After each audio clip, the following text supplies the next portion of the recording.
ओम शांति। आज 29 जुलाई 2024 के बाबा के अनमोल मधुर महावाक्य सुनेंगे। आज की बाबा की मुरली है पढ़ाई।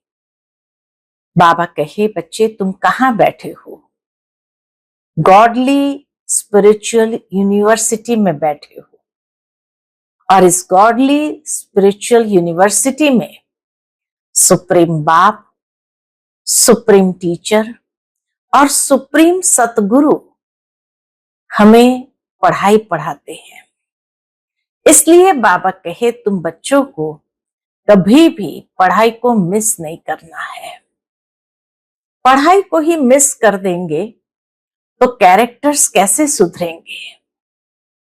बाबा कहे, बाबा आए हैं तुम बच्चों को दैवी कैरेक्टर्स वाला बनाने के लिए, और इस पढ़ाई से ही तुम्हारे कैरेक्टर्स दिव्य बनते जा रहे हैं।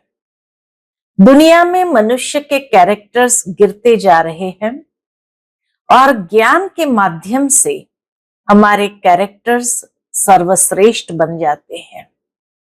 तो एक तरफ बाबा इस यूनिवर्सिटी में ज्ञान और विज्ञान दो सब्जेक्ट मुख्य पढ़ाते हैं।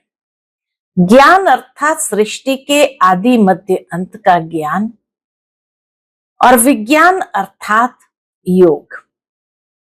योग के द्वारा कैसे हम निरोगी बनते हैं, योग के द्वारा ही हम पतित से पावन बनते हैं, और योग के माध्यम से ही आत्मा शुद्ध पवित्र बनती है। तो बाबा कहे, ये दो सब्जेक्ट पर विशेष अटेंशन देते हुए तुम बच्चों को नित्य पुरुषार्थ करना है। तो सुनते हैं आज के बाबा के अनमोल मधुर महावाक्य। ओम शांति। मीठे बच्चे, बाबा आए हैं तुम्हें ज्ञान रत्न देने, मुरली सुनाने। इसलिए तुम्हें कभी भी मुरली मिस नहीं करनी है। मुरली से प्यार नहीं तो बाप से प्यार नहीं। आज बाबा ने बहुत सुंदर ये बात कह दिया, मुरली से प्यार नहीं तो बाप से प्यार नहीं। जिससे प्यार होता है उसकी हर बात से भी प्यार होता है।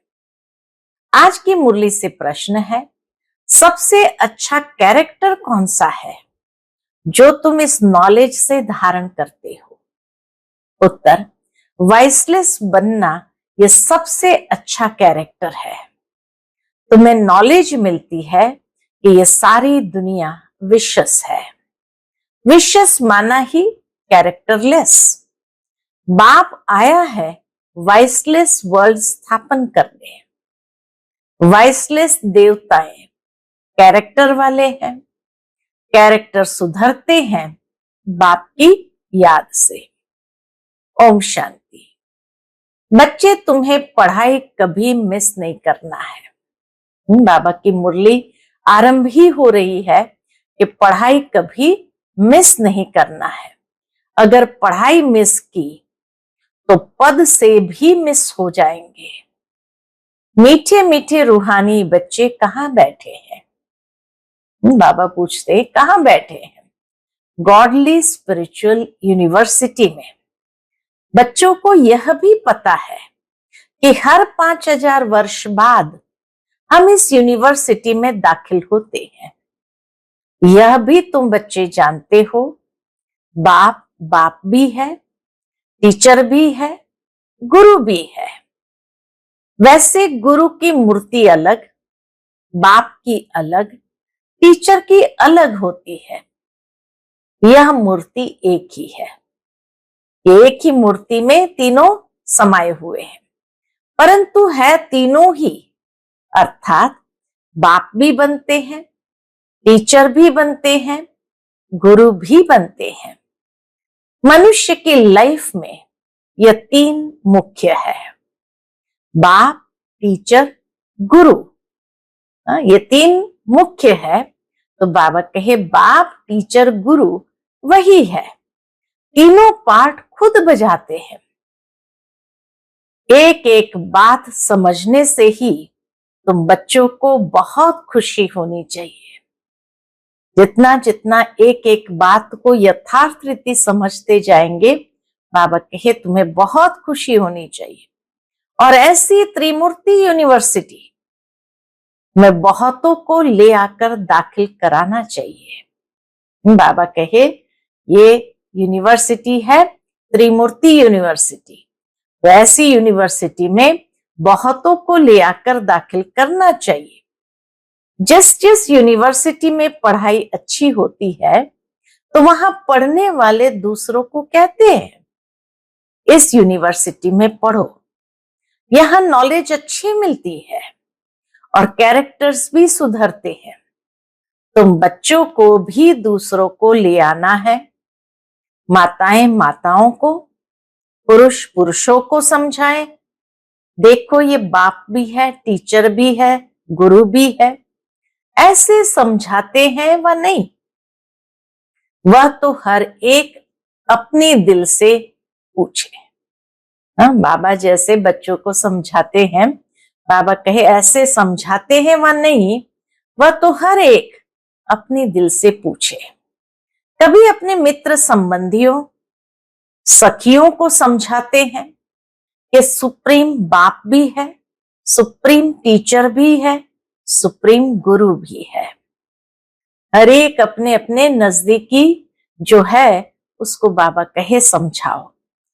बाप सुप्रीम देवी देवता बनाने वाला है, बाप आप समान बाप नहीं बनाते, बाकी उनकी जो महिमा है उसमें आप समान बनाते हैं। बाप का काम है परवरिश करना और प्यार करना। बाप का काम है एक तो परवरिश करना, दूसरा बच्चों को प्यार करना। ऐसे बाप को जरूर याद करना है, उनकी भेंट और कोई से हो ना सके। बल कहते हैं गुरु से शांति मिलती है, परंतु यह तो विश्व का मालिक बनाते हैं। ऐसे भी कोई नहीं कहेंगे कि हम सब आत्माओं का बाप हो। ये किसको पता नहीं है कि सभी आत्माओं का बाप कौन हो सकता है। एक बेहद का बाप जिसे हिंदू मुसलमान क्रिश्चियन आदि सब गॉड फादर जरूर कहते हैं। एक ही बेहद का बाप जिसे हिंदू मुसलमान क्रिश्चियन आदि सब गॉड फादर कहते हैं। बुद्धि जरूर निराकार तरफ जाती है। ये किसने कहा? आत्मा ने कहा गॉड फादर, तो जरूर मिलना चाहिए। फादर सिर्फ कहे और कभी मिले ही नहीं तो वो फादर कैसे हो सकता? सारी दुनिया के बच्चों की जो आश है वो पूर्ण करते हैं। सबकी कामना रहती है कि हम शांति धाम में जाएं। दुनिया में हर एक की ये कामना रहती है हम मोक्ष को पाए, शांति धाम में जाएं। आत्मा को घर याद पड़ता है। आत्मा रावण राज्य से थक गई है। इस दुनिया में बाबा कहे आत्मा रावण राज्य में थक गई है। अंग्रेजी में भी कहते हैं ओ गॉड फादर लिबरेट करो। तमो प्रधान बनते बनते पाठ बजाते बजाते शांति धाम चले जाएंगे। फिर पहले सुख धाम में आते हैं। ऐसे नहीं पहले पहले आकर विशस बनते हैं, नहीं। बाप समझाते हैं यह है वैशाली रावण राज्य, इसे रौरव नर्क कहा जाता है। भारत में व इस दुनिया में कितने शास्त्र, कितनी पढ़ाई की पुस्तकें हैं, ये सब खत्म हो जाएंगे। बाप तुमको यह जो सौगात देते हैं वह कभी जलने वाली नहीं है। इतना अमूल्य ज्ञान देते हैं, बाबा कहे ये कभी जलने वाली नहीं है। यह है धारण करने की। जो काम की चीज नहीं होती है उसको जलाया जाता है। ज्ञान कोई शास्त्र नहीं जो जलाया जाए। तुमको नॉलेज मिलती है जिससे तुम 21 जन्म पद पाते हो। ऐसे नहीं कि इनके शास्त्र है जो जला देंगे, नहीं। ये ज्ञान आपे ही प्रायलोप हो जाता है। कोई पढ़ने की किताब आदि नहीं है। ज्ञान विज्ञान भवन नाम भी है, परंतु उनको पता नहीं है कि यह नाम क्यों पड़ा है, इसका अर्थ क्या है। ज्ञान विज्ञान की महिमा कितनी भारी है। ज्ञान अर्थात सृष्टि चक्र की नॉलेज जो अभी तुम धारण करते हो। विज्ञान माना शांति धाम। ज्ञान से भी तुम परे जाते हो। ज्ञान में पढ़ाई के आधार से फिर तुम राज्य करते हो। तुम समझते हो हम आत्माओं को बाप आकर पढ़ाते हैं, नहीं तो भगवान वाच गुम हो जाए। भगवान कोई शास्त्र थोड़ी पढ़कर आते हैं। भगवान में तो ज्ञान विज्ञान दोनों है। जो जैसा होता है वैसा बनाते हैं। यह है बहुत सूक्ष्म बातें। ज्ञान से विज्ञान बहुत सूक्ष्म है। ज्ञान से भी परे जाना है। ज्ञान स्थूल है, हम पढ़ाते हैं, आवाज होता है ना। विज्ञान सूक्ष्म है, इसमें आवाज से परे शांति में जाना होता है। जिस शांति के लिए ही भटकते हैं, सन्यासियों के पास जाते हैं। परंतु जो चीज बाप के पास है वह दूसरा कोई से मिल नहीं सकती। बाबा के शांति सिर्फ बाप के पास है तो दूसरा कोई से भी मिल नहीं सकती। हठयोग करते, खड्डे में बैठ जाते, परंतु इससे कोई शांति मिल ना सके। यहां तो तकलीफ की कोई बात नहीं। पढ़ाई भी बहुत सहज है।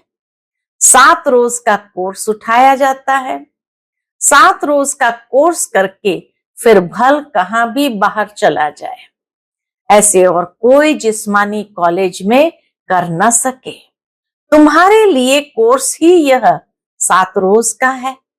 सब समझाया जाता है, परंतु 7 रोज कोई दे न सके। दुनिया में 7 रोज भी कोई दे न सके। बुद्धियों कहां न कहां चला जाता है। तुम तो भट्ठी में पड़े, कोई की शक्ल नहीं देखते थे, कोई से बात नहीं करते थे, बाहर भी नहीं निकलते थे। तपस्या के लिए सागर के कंठे पर जाकर बैठते थे याद में।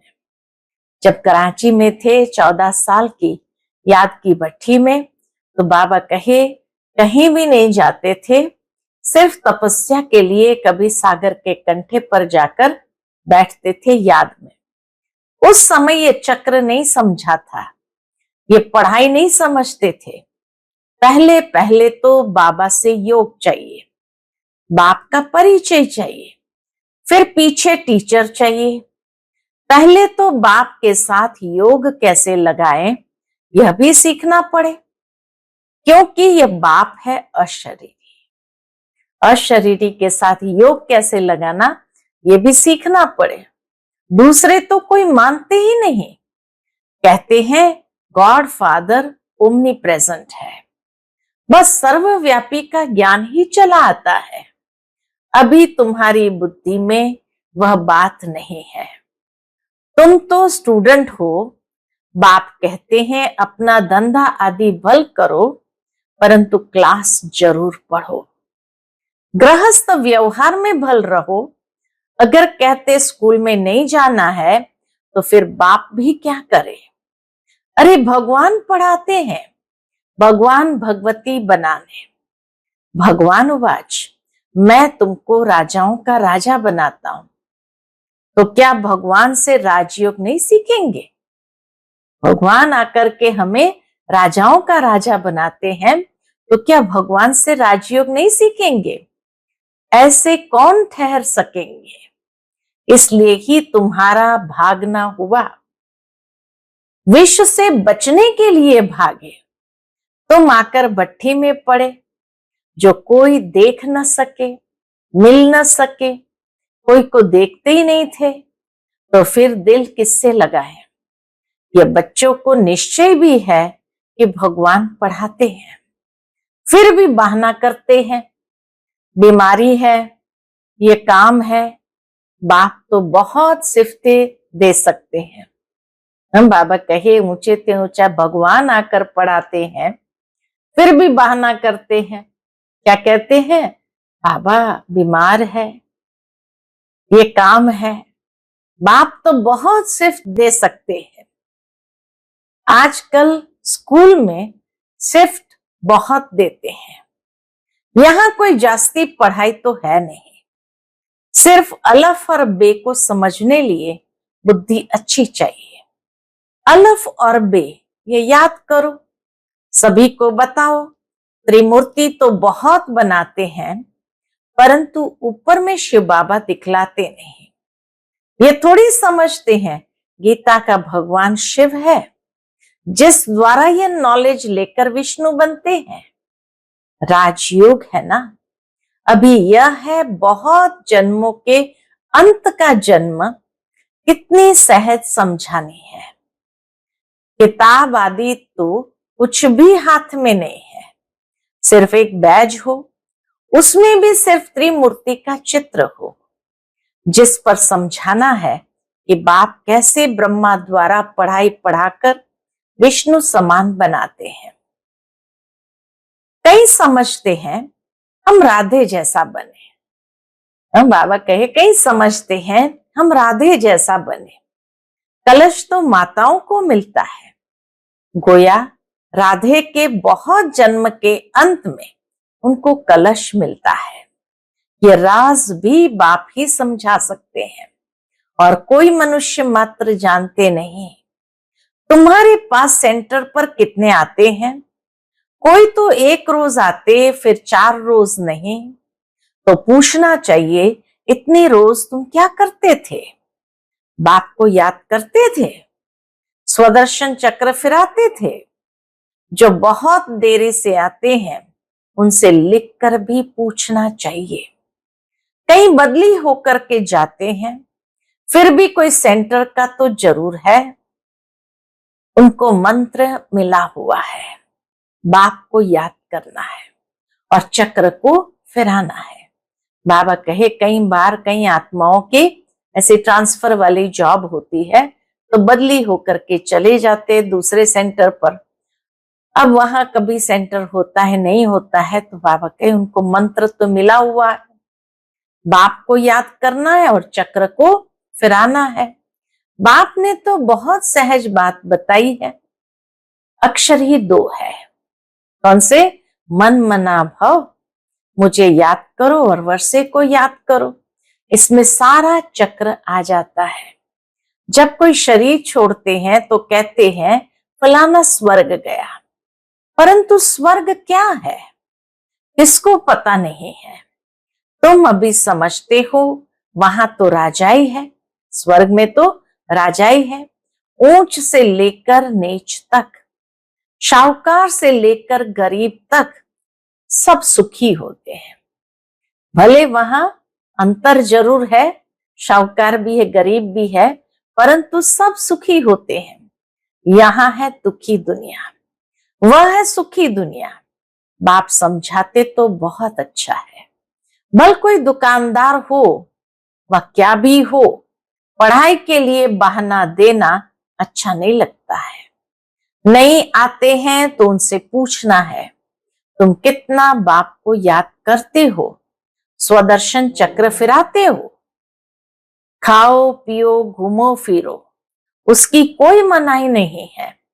इसके लिए भी टाइम निकालो, पढ़ाई के लिए भी, याद के लिए भी टाइम निकालो। औरों का भी कल्याण करना है। समझो कोई का कपड़े साफ करने का काम है, बहुत लोग आते हैं, बल मुसलमान है व पारसी है, हिंदू है।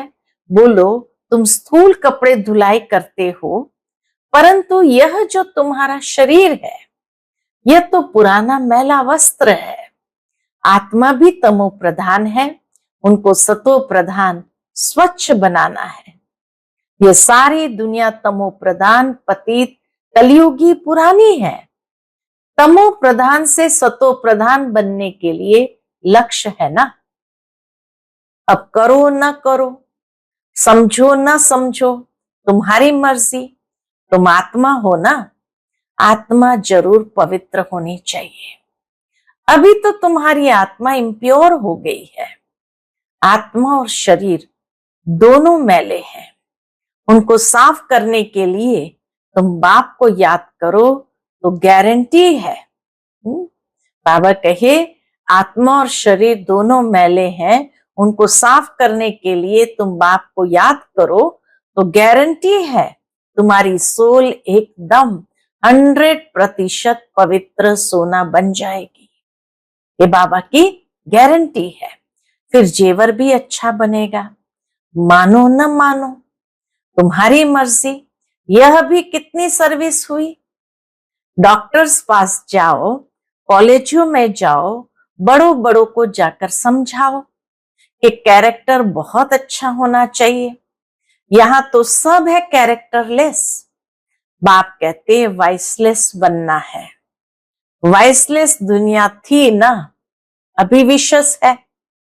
अर्थात विशस दुनिया है माना कैरेक्टरलेस है। कैरेक्टर बहुत खराब हो गए हैं। बाबा कहे दुनिया में मनुष्य के कैरेक्टर बहुत खराब हो गए हैं। वाइसलेस बनने के बिना सुधरेंगे नहीं। यह मनुष्य है ही कामी। अभी विशेष दुनिया से वाइसलेस वर्ल्ड एक बाप ही स्थापन करते हैं। बाकी पुरानी दुनिया विनाश हो जाएगी। ये चक्र है ना, इस गोले में समझानी बहुत अच्छी है। यह वाइसलेस वर्ल्ड थी जहां देवी देवता राज्य करते थे। अभी वो कहां गए। आत्मा तो विनाश होती नहीं, एक शरीर छोड़ दूसरा लेती है। देवी देवताओं ने भी 84 जन्म लिए हैं। अभी तुम सयाने बने हो, आगे तुमको कुछ भी पता नहीं था। अभी ये पुरानी दुनिया कितनी गंदी है। तुम फील करते हो। क्या फील करते हो। बाबा जो कहते हैं वह तो बराबर ठीक है। वहां तो है ही पवित्र दुनिया। यह पवित्र दुनिया न होने कारण अपने पर देवता के बदले हिंदू नाम रख दिया है। हिंदुस्तान में रहने वाले हिंदू कह देते हैं देवताएं हैं स्वर्ग में। अभी तुम इस चक्र को समझ गए हो। जो जो सेंसिबल है वह अच्छी रीति समझते हैं। तो जैसे बाप समझाते हैं ऐसे फिर बैठ रिपीट करना चाहिए। मुख्य मुख्य अक्षर नोट करते जाओ, फिर सुनाओ। बाप ने यह पॉइंट सुनाई है। बोलो मैं तो गीता का ज्ञान सुनाता हूं। बाबा कहे बोलो मैं तो गीता का ज्ञान सुनाता हूं। यह गीता का ही युग है। 4 युग है, यह तो सब जानते हैं। यह है लीप युग, छोटा सा। इस संगम युग का किसको भी पता नहीं है। तुम जानते हो यह पुरुषोत्तम संगम युग है। मनुष्य शिव जयंती भी मनाते हैं, परंतु वह कब आए, क्या किया, ये जानते नहीं। शिव जयंती के बाद है कृष्ण जयंती, फिर राम जयंती। जगत अम्बा जगत पिता की जयंती तो कोई मनाते नहीं। जगत पिता जगत अम्बा की जयंती तो कोई मनाते नहीं। सब नंबरवार आते हैं ना। अभी तुमको ये सारी नॉलेज मिलती है। अच्छा, मीठे मीठे सिकिलते बच्चों प्रति माता पिता बाप दादा का याद प्यार और गुड मॉर्निंग। रूहानी बाप की रूहानी बच्चों को नमस्ते। हम सब रूहानी बच्चों की रूहानी माता पिता बाप दादा को याद प्यार, गुड मॉर्निंग और नमस्ते नमस्ते। शुक्रिया बाबा, शुक्रिया। आज की मुरली से धारणा के लिए मुख्य सार है। पहली पॉइंट, हमारा बाप सुप्रीम टीचर, सुप्रीम सतगुरु है। यह बात सबको सुनानी है। अलफ और बे की पढ़ाई पढ़ानी है। दूसरी पॉइंट, ज्ञान अर्थात सृष्टि चक्र की नॉलेज को धारण कर स्वदर्शन चक्रधारी बनना है। और विज्ञान अर्थात आवाज से परे शांति में जाना है। 7 रोज का कोर्स लेकर फिर कहां भी रहते पढ़ाई करनी है। आज का बाप दादा का मधुर वरदान हम बच्चों के प्रति है, सेवा में मान शान के कच्चे फल को त्याग, सदा प्रसन्न चित्त रहने वाले अभिमान मुक्त भव। सेवा में मान शान के कच्चे फल को त्याग कर सदा प्रसन्न चित्त रहने वाले अभिमान मुक्त भव। रॉयल रूप की इच्छा का स्वरूप, रॉयल रूप की इच्छा का स्वरूप नाम, मान और शान है। जो नाम के पीछे सेवा करते हैं उनका नाम अल्पकाल के लिए हो जाता है, लेकिन ऊंच पद में नाम पीछे हो जाता है, क्योंकि कच्चा फल खा लिया। कई बच्चे सोचते हैं कि सेवा की रिजल्ट में मेरे को मान मिलना चाहिए, लेकिन यह मान नहीं, अभिमान है। और जहां अभिमान है वहां प्रसन्नता नहीं रह सकती। इसलिए अभिमान मुक्त बन सदा प्रसन्नता का अनुभव करो। आज का स्लोगन है, परमात्मा प्यार के सुखदाई झूले में झूलो तो दुख की लहर आ नहीं सकती। परमात्मा प्यार के सुखदाई झूले में झूलो तो दुख की लहर आ नहीं सकती है। परमात्मा की याद ही वो आत्मा को आंतरिक सुख देता है, और जैसे सुख के झूले में झूलते हैं तो वहां पर जो सुख में है तो वहां दुख साथ में कैसे आ सकता है? या तो सुख या तो दुख, तो दोनों साथ कैसे हो सकता है? अच्छा, ओम शांति।